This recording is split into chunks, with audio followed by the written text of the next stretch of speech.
Mes amis, tout d'abord, bonjour à tous. Beste vrienden, welkom. Je vais m'exprimer en français. Je m'excuse pour les néerlandophones puisque nous sommes en terre flamande.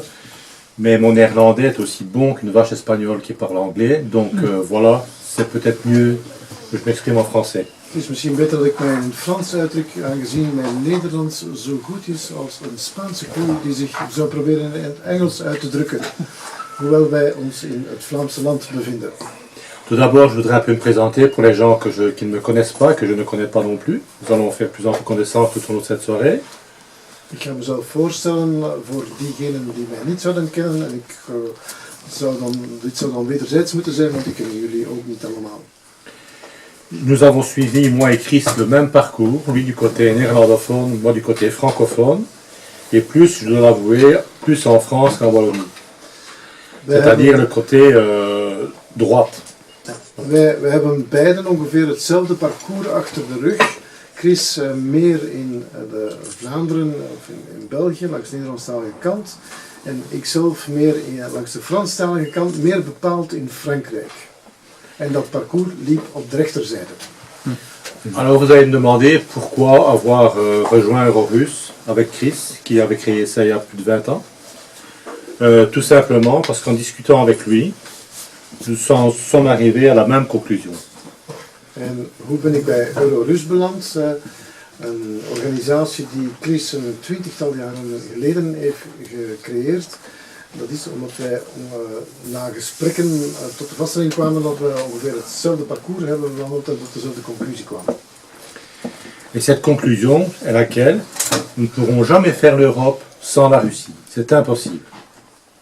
En die conclusie was in feite vrij eenvoudig. Wij kunnen dit Europa niet maken zonder Rusland.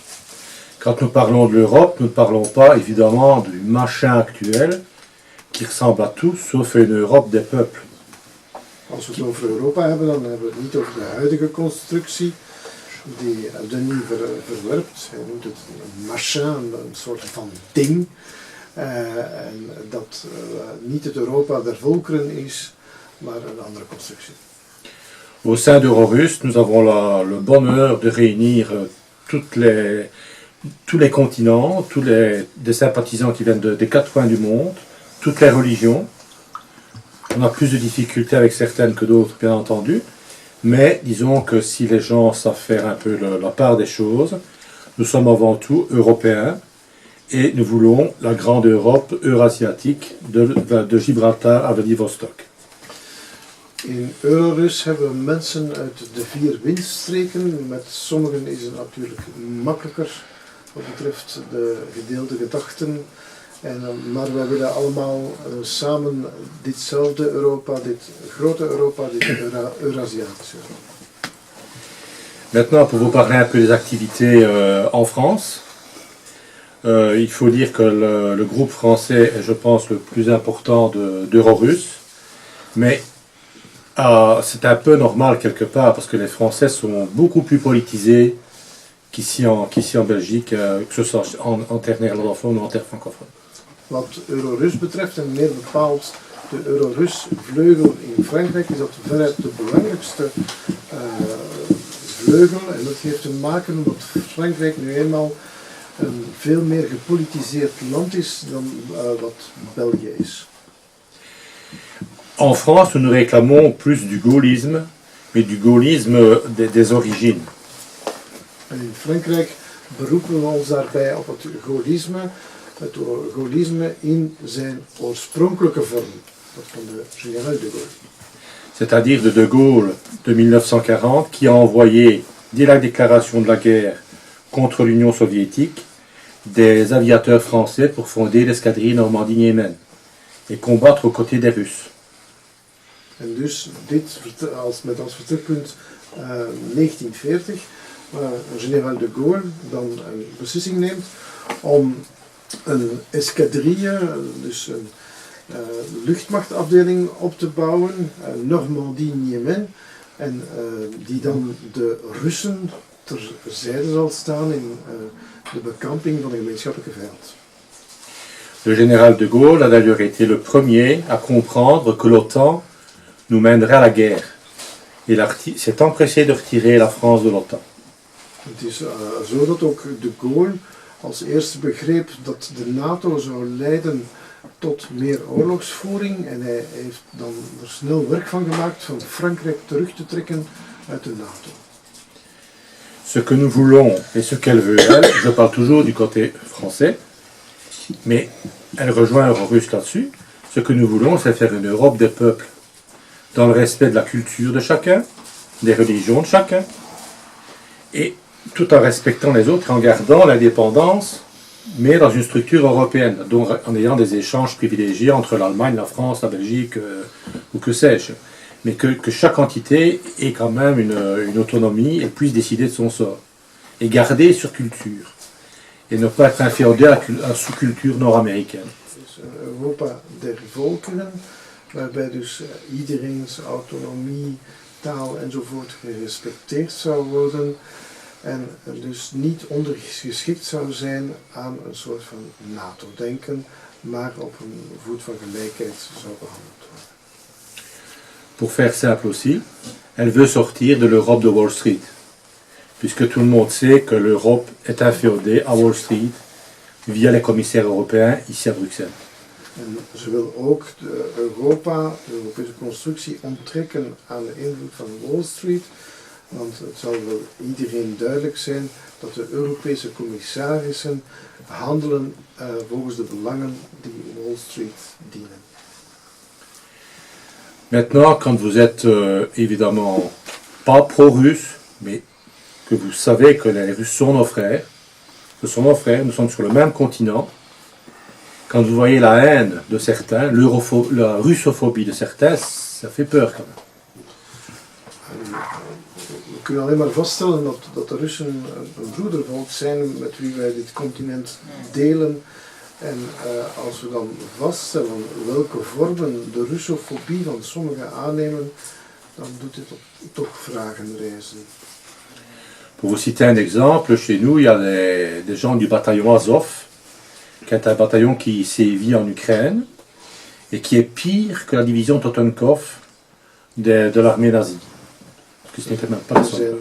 Om u maar een voorbeeld te geven, er zijn mensen van bij ons die gekozen hebben om mee te vechten met het bataljon Azov, waarvan het gedrag erger is dan een divisie Totenkov tijdens de Tweede Wereldoorlog.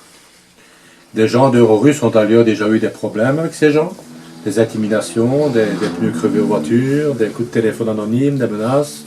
Les gens passent et des meilleurs. Ils agissent en toute impunité. Hein. Toute impunité. En mensen die lid zijn van Eurorus, hebben al de nodige schade daarvan ondervonden. Dat betekent doorstoken banden of bedreigingen. En ik bespaar u nog tal van andere vormen. En deze daden gebeuren in een atmosfeer van totale onschendbaarheid. Maintenant, pour en revenir à nos activités, eh bien, nous prévoyons un congrès en France. Wij voorzien een congres in Frankrijk, wat betreft onze activiteiten. Et là, nous espérons inviter, je ne sais pas si certains d'entre vous les connaissent, peut-être, je pense, notre ami, puisque ce sont des filles proches de M. Escada. Ce sont les Brigandes. C'est un groupe de filles qui chantent vraiment la culture européenne. En wij zullen op dat congres les Brigandes uitnodigen. Dat is een vrouwengroep of een meisjesgroep die werkelijk de Europese traditie zingt. Donc ce sont des filles évidemment qui vivent maintenant presque dans une forteresse, tellement elles sont aussi soumises à des pressions et à des attaques de la part de groupes soi-disant antifascistes. En deze dames leven in een bijna ondergedoken toestand, omdat zij dus belaagd worden door antifascistische groeperingen. Une commémoration est aussi prévue dans la région de Chimay, où nous rendrons hommage, comme l'an passé, aux soldats russes morts au quartier du Maquis Othon. En in Chimay is eveneens een activiteit voorzien, een eerbetoon aan de Russische soldaten die gesneuveld zijn of gestorven zijn aan de zijde van de Makioto. C'est quoi le Makioto? Le marquis Othon était un marquis communiste qui était dans la région de Chimay-Couvain et qui jusqu'au port de Charleroi. En de Makioto was een communistische weerstandsbeweging in de omgeving van Chimay tot in de districten waarvan het gebied strekte tot aan de poorten van Charleroi. J'ai mon grand-père qui a fait partie de ce maquis et qui a failli se faire tuer, dénoncé par un voisin évidemment. En ik heb een grootvader die lid was van deze groepering en die bijna om het leven gekomen is door het verraad van een buurman. Il a dû la vie, tout simplement, aux 2 soldats allemands qui se trouvaient chez lui, qui l'ont prévenu de faire partir les Russes qu'il avait dans son grenier. Autrement, je n'aurais jamais connu mon grand-père et certainement, j'aurais même peut-être pas été là. En hij dankt zijn leven in feite aan 2 ondergebrachte Duitse soldaten die hem hebben op tijd ingelicht. En was dat niet gebeurd, dan zou het eindresultaat geweest zijn dat Denis zijn grootvader nooit zou gekend hebben. Et tout ça pour un peu appuyer sur cette absurdité qui a été cette guerre de 39-45. Pourquoi avoir attaqué la Russie? Pourquoi? Il y avait des accords de passé entre le Troisième Reich, on en pense ce qu'on en veut, c'est pas mon problème. Mais la Russie n'était pas quand même un danger pour l'Europe de l'Ouest. Pas du tout. En Denis wijst dan op de absurditeit van die Tweede Wereldoorlog en hij stelt zich de vraag waarom men dan ook maar enigszins Rusland aangevallen heeft, dat er nu eenmaal vertragen waren, Molotov-Ribbentrop onder andere, om dus een niet-aanvalsverdrag, en waarom zouden we dan toch Rusland aanvallen? Mon grand-père ayant été dans un maquis communiste, il vénérait Staline, il aurait bien mis une bougie à Staline, et ma grand-mère nageait dans l'eau bénite. Donc vous voyez qu'on peut très bien s'entendre quand on est des gens intelligents, tout simplement, et qu'on respecte l'idée de l'autre. En ik moet er u dan ook op wijzen dat mijn grootvader als hardleerse communist bijna een kaars zou gebrand hebben voor Stalin, terwijl grootmoeder bijna in het wijwater geboren was. Dus, en dit enkel om u te bewijzen dat het volstaat van elkaar goed te begrijpen om toch samen te kunnen leven. Voilà, tout ça pour en arriver à la conclusion qu'ici, à Eurorust, nous avons l'espoir de vraiment faire cette Europe des peuples, cette Europe des nations, et même s'il y a des différences, des divergences entre les gens, c'est la bouteille ici. On dit elle est à moitié vide ou elle est à moitié pleine. Nous considérons qu'elle est à moitié pleine. Donc nous sommes positifs, nous voyons tout le positif chez les gens. Évidemment, il y a certaines populations met qui ce n'est pas possible. La terre d'Europe est quand même une terre chrétienne. En dus het is onze opvatting hier bij Eurorus dat wij dus de verschillen kunnen overbruggen en dat we daarbij positief ingesteld blijven. En zo is de fles voor mij, dus die voor de lies staat, is deze fles niet half leeg, maar wordt meer dan half vol beklemtoond en probeert men dus het positieve mee te dragen, alhoewel men zich ook met enige realiteitszin bewust is dat met sommige bevolkingsgroepen het wellicht niet zo makkelijk zal lukken. Je mets quand même un petit bémol à terre chrétienne parce que j'ai un ami ici à gauche et un autre en face qui me regarde avec des grands yeux. C'est vrai qu'avant le christianisme, il y a eu le paganisme en Europe. Bon, voilà. En Denis omschreef dus dit Europa als het christelijke avondland, maar hij heeft een aantal buren aan tafel die meteen grote ogen trekken. En het is aan de waarheid verplicht dat voor de christelijke periode er natuurlijk een heidense periode is geweest in Europa. Et je vais conclure là-dessus. Si vous avez l'occasion de temps en temps d'aller voir les médias télévisuels français, allez les voir de temps en temps, ça vaut vraiment ça vaut le coup d'être vu. On est en pleine désinformation et le pays qui représente la francophonie se met à parler de prime, d'access prime time, de voix off, Donc on est en train de s'inféoder encore plus à ces idiots-là d'Américains. De kids. En dus Denis zegt nog u even bij gelegenheid de mogelijkheid hebben om over te schakelen op een Frans kanaal, dan zult u in het woordgebruik en de vervuiling van de Franse taal gewoonweg vaststellen dat men steeds verder zich feodaliseert, excuseer, dat was het term die hij gebruikte, ten opzichte van dus het Amerikaanse denkbeeld met woorden zoals primetime kids en anderen. C'est pas cool. Et pour en arriver justement à ça, que, étant wallon et français, les deux, papa français, maman wallonne, il faut que vous, en terre de Flandre, défendiez la langue flamande, mais la vraie langue flamande. Et pas sorry, et pas oh, c'est cool, toutes ces bêtises. Néerlandais, hein. Parce que vous allez vous faire noyer. Hein. Vous allez vous faire noyer.